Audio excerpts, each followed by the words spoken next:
What's going on, world? This is your girl, Marky Lemons-Ryhal, and I'm going to tell you something. I've never met this lady before, but we almost didn't record this podcast because we were talking so much. I feel like she gets me. She's dynamic. She is the mother of boys, and I am the mother of boys. But her personality is just she just blew me away, to be quite honest, and I felt a great synergy. So I want you to welcome today none other than Ann Jones. How you doing today? I'm all warmed up and ready to go now, thanks to our practice combo. Look, I've never had a practice conversation that long ever. Sorry. But it just kept going and going and going. And I know that you're passionate about real estate. I've looked at your branding online. We talked about your marketing and how you're differentiating yourself in the marketplace. How does it feel to run a boutique office? It's a lot of responsibility. I will say that. I think any perception that you're going to work less when you're running the office versus when you're working hard as a top producing agent, maybe just because we're relatively new, but we're putting in a lot of hours, and yet it feels really good. It's really rewarding. I mean, we've surrounded ourselves with people we enjoy, which I always think is the key to this business, because you do have sort of the crazy work schedule and the long commitments. But if you're serving either clients or in our case, serving our brokers, and you enjoy that process, then you never mind the time you're putting into it. And you know what? You do have to enjoy it. So many people, they do it for the money, yet they Yep. never make the money. And when I looked at your branding and everything online, I can tell that you're putting in a lot of time because the branding is the same across the internet.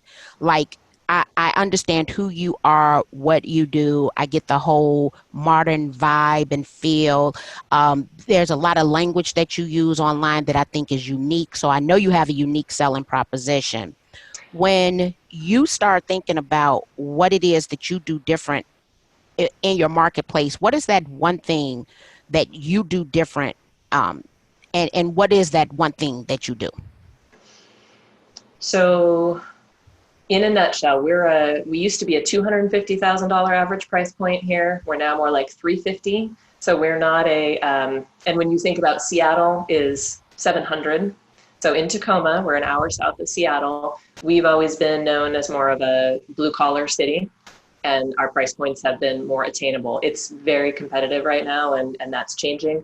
But I think one thing that I was always committed to as an agent, and I've stayed committed to now as a brokerage owner, is really beautiful marketing at every price point, because everyone who's committing to selling their home with you wants to see it presented in the best possible light. And so I started using video on listings in 2011. And for us, that was the beginning, like the depths of the recession. We were the hardest hit county in the state. So it was not exactly the time that you would imagine, like, hey, let's do a video for this listing. People were spending less, not more. But I saw that as an opportunity to provide additional value. And so we weave that through the brokerage now. You know, everybody gets a really brilliant marketing package, whether it's $1 million listing or a $300,000 listing. They really get treated in similar ways. So video, 9 years utilizing video is a long time. I Yep. mean, because I have people who still look. Yesterday I had a young lady. She's been in the business probably about 25 years. She did her first video Yep. yesterday. It's Um, not too late. yeah, no, it's not too late, and I'm late, and I do a lot of first videos. I Yep. like to be the person who we turn that camera on, and you start feeling your way out, and sometimes you look like a deer in headlights because you're like, oh, did I let Marky really turn the camera on? Like, what just happened? So, what made you in 2011 in the hardest hit county in your state, when prices weren't what they are today, decide to do video? What made you step out on faith and create video 9 years ago? You make it sound really good. It was, I just thought it was the right thing to do. I mean, that's where my passion for the business is, around the people, but around, I've grown up. My dad's a retired home builder, so I kind of grew up around the business. I'd heard a lot of bad things about realtors over the years. I've certainly met I worked on the construction side first and then came over. So I met a fair amount of mediocre realtors, and I met some really amazing ones who helped me move my career along. But it's like, this is the right thing to do. And I just saw that opportunity that this is how people are going to be shopping for homes. It's how they're going to be shopping for everything else. So why would you not present what is generally a pretty photogenic product? It's not like we're selling pizza. Like, you're selling something that is usually, if you've done your job and you've helped your client get ready, it looks pretty good on camera. So that seemed like a natural entry point. And honestly, back in 2011, I didn't want to be on the camera. So it was like, I can do videos of houses and not have to be on the camera myself. That seemed like a good way to embrace that trend. And then it kind of went from there. I got on the camera later, but putting it on the houses made sense. So you're a pioneer, essentially, right? Because you were doing video consistently in 2011. You have increased your price point over the last year, couple of years, from 250,000 to 350,000. What are three of your top tools to use in 2020? So anybody I've ever met knows that I love Instagram, and that was also a platform that I got onto kind of in that same window. And you know how it is, you try out, I mean, it's like RIP, all the things that have come and gone. You try out Periscope and you try out like these other apps that you came and you embraced, and Instagram was one that stuck. And a big part of that, I think, was because of video. YouTube was something that I needed to embrace early, and we still utilize that. But Instagram is one of the primary tools, and everybody always asks, do you use secondary apps? Are you using, we use Canva for the business. But generally, when I am posting to Instagram, I am posting in the application, like in that app, I'm using the camera that's native to my phone. I might make a couple of adjustments and then upload from there. And so I try not to overcomplicate too many of my processes, because otherwise I won't do it. So Instagram, Trello for project management within the brokerage. So because we have a pretty complex listing launch process that involves a lot of different touch points for social media and for our marketing. If you make a great video, but you don't have a distribution plan, you haven't done nothing. So you have to have a plan for how you're going to move that video out. So we use Trello, and Trello feels so good because you get to check your tasks off. And so as it's happening, and that's also because we have a marketing person who's working in one location, and we've got staff working here, and we really work as a team. So it lets us jump in and out and determine what needs to be done. That'd be number two. What's my third? My phone is my life, unfortunately. And I know that we're not on the same page there, you not being an Apple gal and all. But that is probably just about everything to me, is my phone. So in terms of where I spend time, it's on my phone, it's in Instagram, and then we use Dropbox just religiously. That's how we manage files and client information. I think that's nothing fancy. Now I'm going to say this. I am embracing Trello from the project management aspect. I saw you roll your eyes, though. I saw a little eye roll when I said it, almost. Yeah, I did roll, because guess what? I was looking at someone else's back end yesterday, because I was at a national conference, and it has come up 5 times in the past 2 weeks. So I set up an account, and I'm like, I really have to embrace this in order to get all of these projects through the system. And I probably should have been using it 5 years ago, and I haven't. But this is what I will say. I know that you're a systems person. And so a lot of people, they want to open their own company, right? Or they want to start a team. I'm thinking that Trello should be the foundation of growth, so that you can manage the growth, and that you can check it off, and everybody knows what they're supposed to be doing. And I don't think that we talk about it in the social media marketing world. It's talked about all the time. From a real estate brokerage team management, they really don't say, oh, you should use Trello.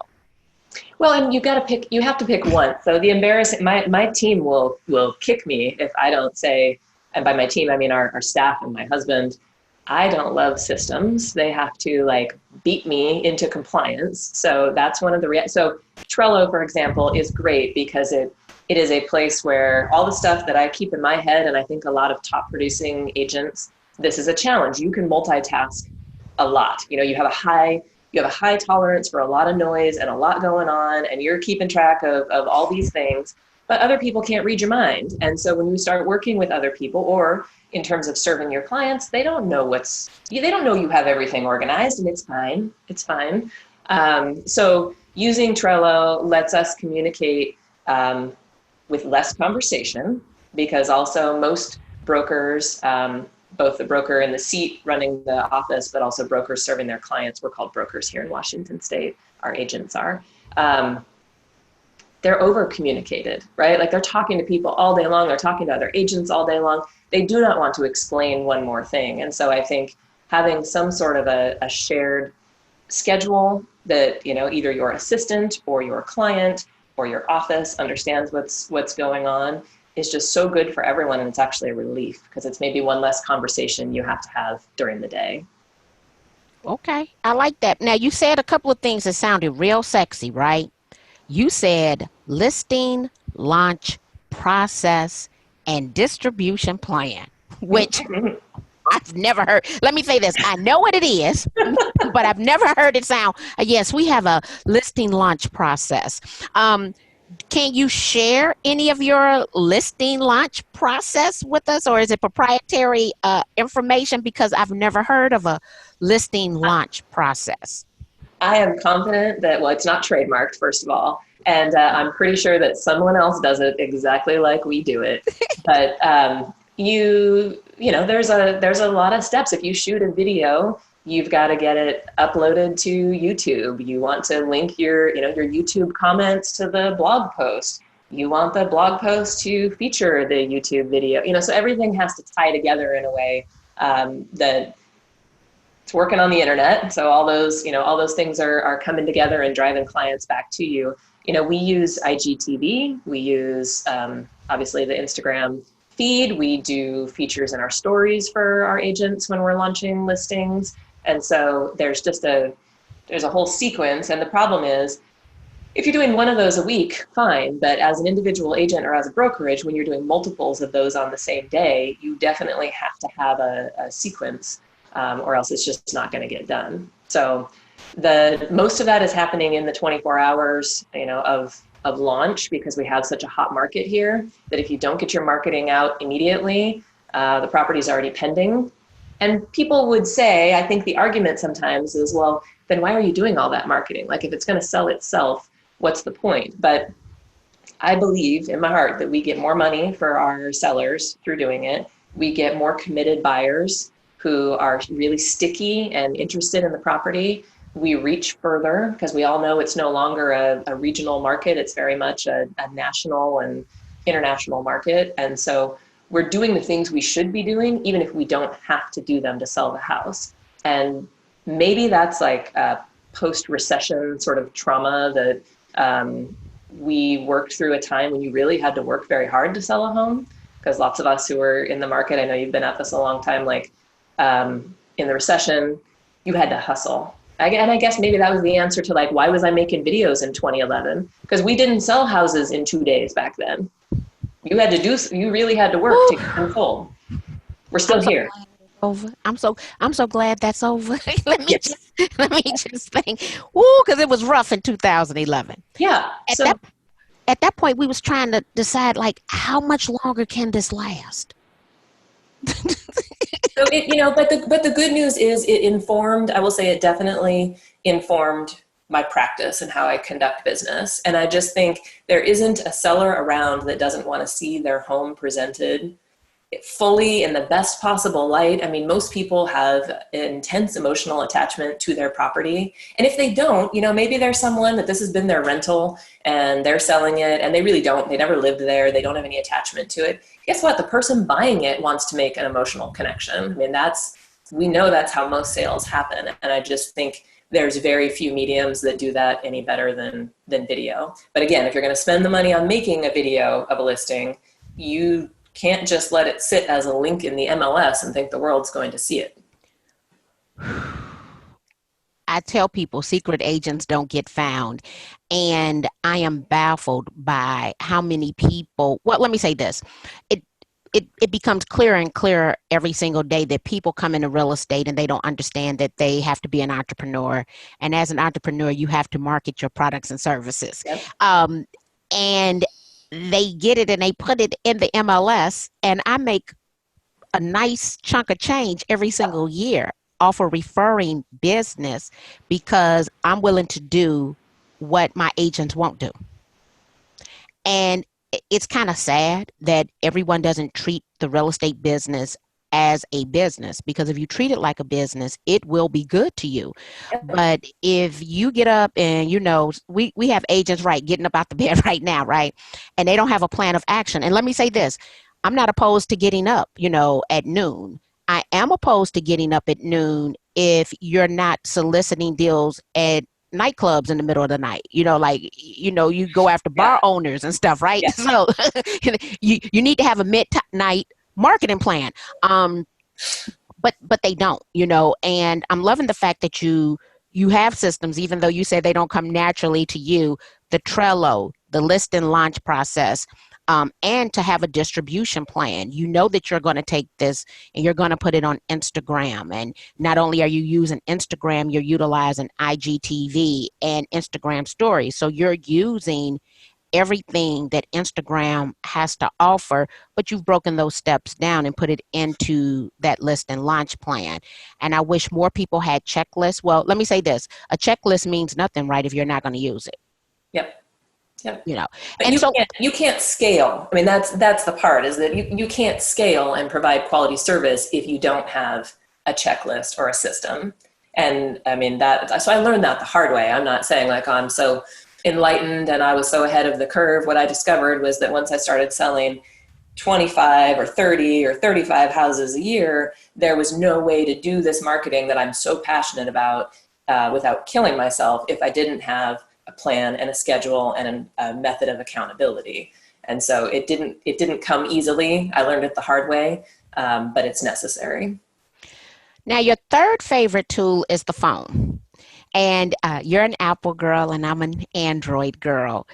But I'm also baffled by how many people have 5+ year older devices. And I'm like, no, you need to upgrade your phone because it can do things today it couldn't do last year. And so I'm 2 years in, I need an upgrade. And for me, getting an upgrade at this point means that pretty much I need to take myself out of the business for a day just to make sure we put all the apps back on, make sure they are open, right? Make sure everything is syncing. And so I'm not willing to take the day yet, but I keep looking at the device, and Sprint even sent me a notification. Essentially, your bill isn't less because you won't upgrade your phone, because we're still get in here. Yeah, we're still charging you a lease. Come and get your new phone. Do you have any hacks that you use with your phone? Let me say what I did not realize. So I'm always taking screenshots, and I didn't realize that with my device, I could actually just touch the phone and swipe, and it would take a screenshot, right, of what was on the phone. I've been sitting here holding my volume down and on off button. This is me all the time, right? And someone showed me the other day, that's like, Marky, just put your hand down and swipe across and it'll take a screenshot. So what is your favorite phone hack? So mine is probably the screen recording feature on the iPhone, where you can go into your settings and you can put it then on your shortcut. So it shows up there with your little flashlight and your, Wi-Fi button. So if you're used to like swiping up, right, to see those, swiping down, they changed that on me. Hang on. That you get that information swiping down. You can put a screen recording. Let's see, it's on the bottom left right there, that one. I got it. And then if you wanted to like show off a feature on your website. Maybe you wanted to show this new listing and you wanted to scroll through the photos, and so you wanted it to be live, or you wanted to scroll through like, oh, I'm loving this person's Instagram feed, you should follow them. And you're scrolling down through their feed, you can capture that and then save it, like maybe in your Instagram stories later. Oh, I love that. Yeah, and I need to do more screen recording because I'm always teaching people how to use one of the Oh, tools. yeah. What I usually do is I'm syncing, that would be a better feature. What you're doing, I usually sync my phone to my computer and record off of the computer what Oh, I've just done on the phone. that's a pretty good method. I mean, that's if you're in front of the computer, that's probably the best method, I would think. But if you're just out in the world, which I mean, that's the part I think that changed. It's probably not a coincidence that adopting a lot of these technologies, and you think about what was going on in 2009, 2010, just in terms of the evolution of the technology that we use, the way, like how far our phones have come in that time, that now, you know, our ability to create amazing media wherever we're at, whatever we're doing, is right here on our phone, you know, and every time I end up upgrading my phone because the cameras improve, we talked about being, you know, mothers of boys. I wanted a high definition video option in my phone a few years ago because this is what's on me all the time. Like, you know, I remember when our oldest son, our 14, almost 14-year-old was born, my parents got us like one of those nice little handheld, it was the fancy camera at the time, little video, and, you know, it was small and the video quality was so bad now when I look back on it. And it's like, we're so lucky to be able to record incredible video with whatever's in our pocket, wherever we're at the moment. That's pretty amazing. I'm laughing because somewhere in my house, I still have the flip.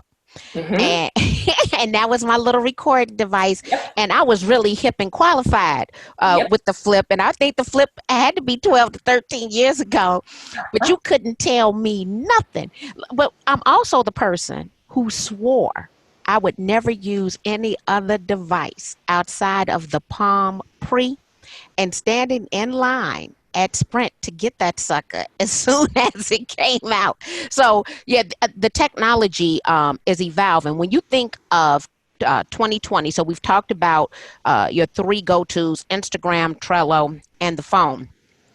What is something that you want to implement? Because we all have these business plans, and every single year we come up with new things we want to implement so that people can learn while we're learning. What is one new thing you want to bring to your business this year, or a skill set you want to acquire because you know it will enhance your business? Hmm.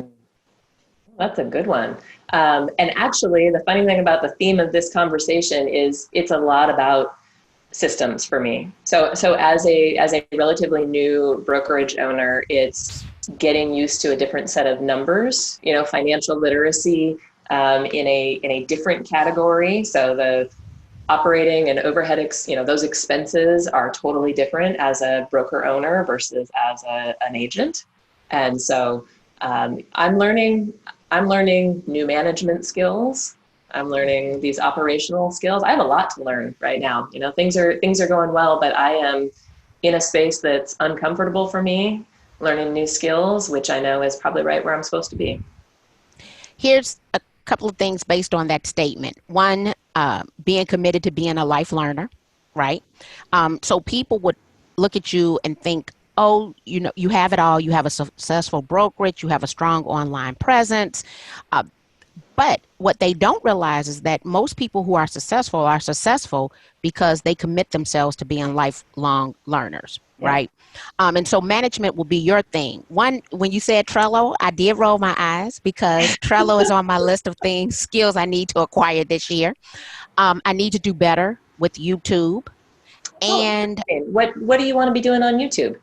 well, I believe that I should be monetizing YouTube, Mm-hmm. and I haven't started to monetize it. Okay. So there are a couple of tweaks that I need to make in order to get it where it can be monetized.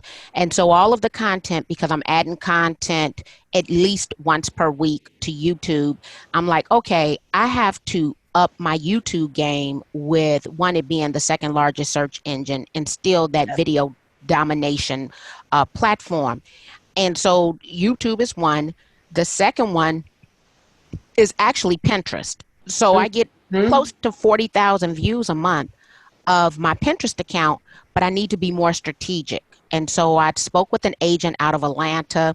She took hers essentially from 40,000 to roughly 400,000, and it is sending 10% of the traffic back to her website. Yeah.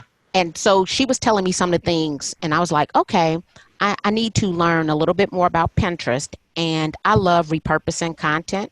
Yep. And so I want to know all the possibilities, right? As many as humanly possible about how to repurpose the content. So I'm going to social media marketing world, and I have this long list already built out of the classes that I have to take.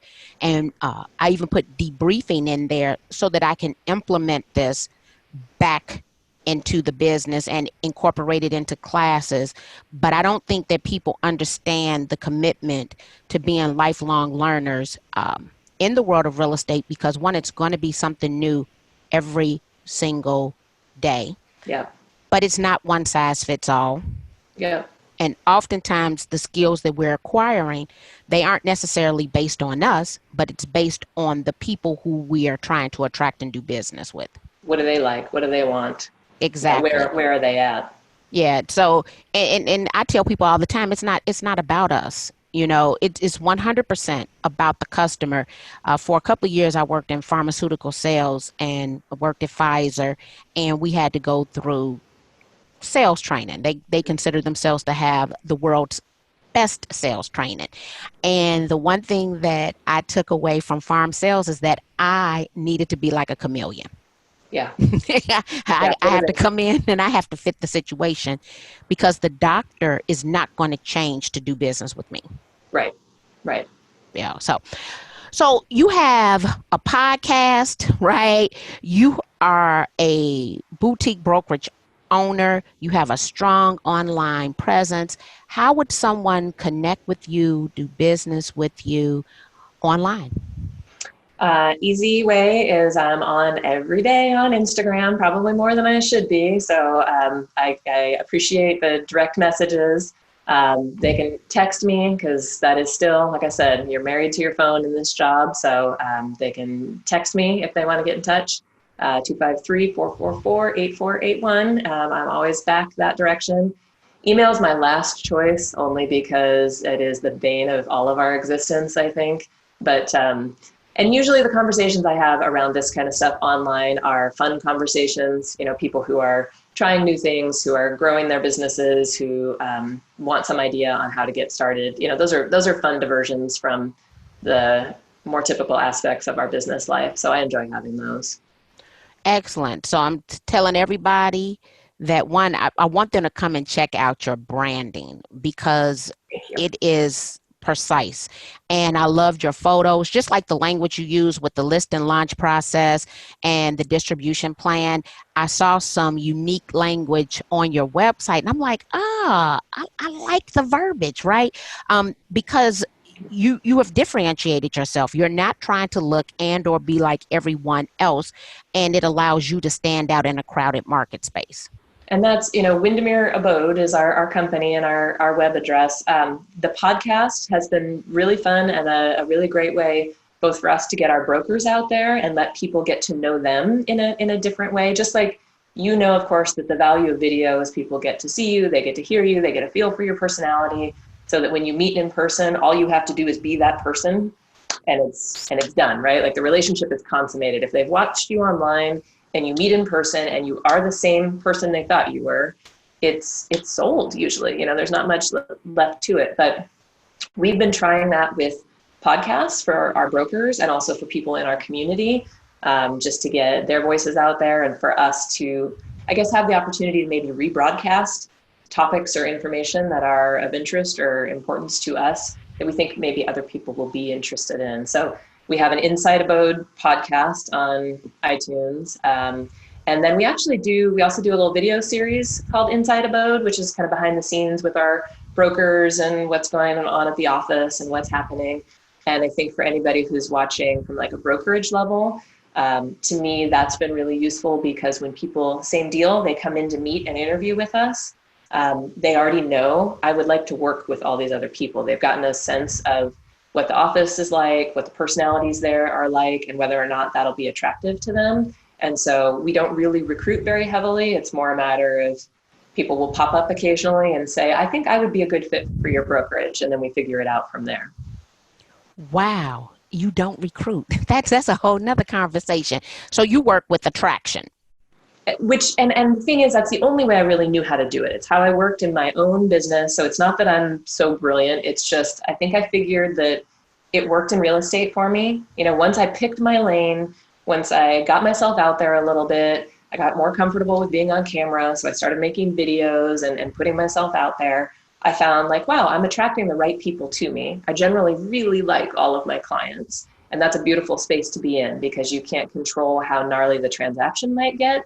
But at least if you're in it with people who respect you and who you like, it makes things go a little better. And so when we moved over to the brokerage, I thought, how can we apply this same sort of process to the brokerage? Also, how can we make it easier for our agents to get on camera? Because nobody really loves being on camera initially. And so it was like, if we did some candid behind the scenes stuff, you know, you're not just sitting someone down, you know, how you described earlier, the deer in the headlights, like people freeze up sometimes when you sit down to do an interview. How do we stay away from that and keep people in a more natural zone? And so that has worked well.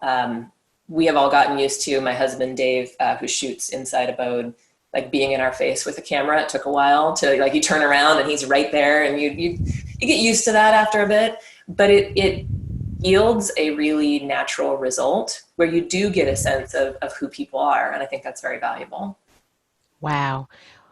Well, Anne, it has been delightful spending time Online. with you. Look, online and essentially online, but not publicly.